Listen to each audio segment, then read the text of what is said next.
They are supposedly the best fighter jet for the job. At least that's what the government has been saying for months.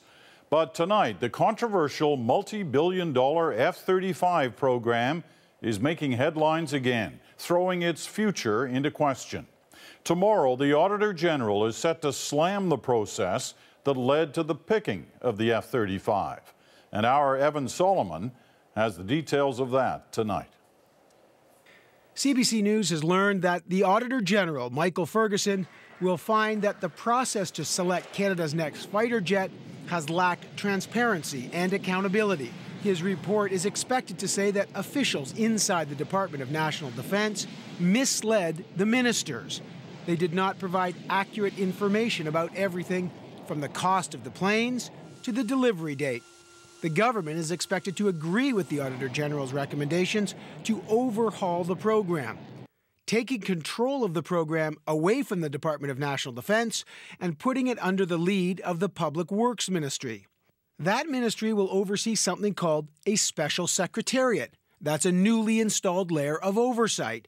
The Department of National Defence will still be part of that, but there will be even one more layer of accountability. Now the Treasury Board will review all Department of National Defence documents in order to ensure accuracy.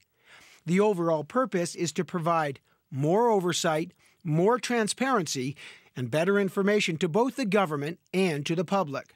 You can see that the requirement process was flawed. They didn't ask the questions of potential competitors to see if they could meet the requirements even. Though government officials would not publicly comment in advance of the Auditor General's report, they are already signaling that a new process could change how Canada spends its $9 billion. The procurement process will have to respect the usual standards for Canada. The opposition is already pouncing on what they expect to see in the Auditor General's report. If the government was smart, they would use that moment to acknowledge that they've been wrong, that this process was wrong, that the way that they've been carrying on is wrong, and that they're prepared to start fresh and open up the whole thing in a public way and let Canadians be part of this.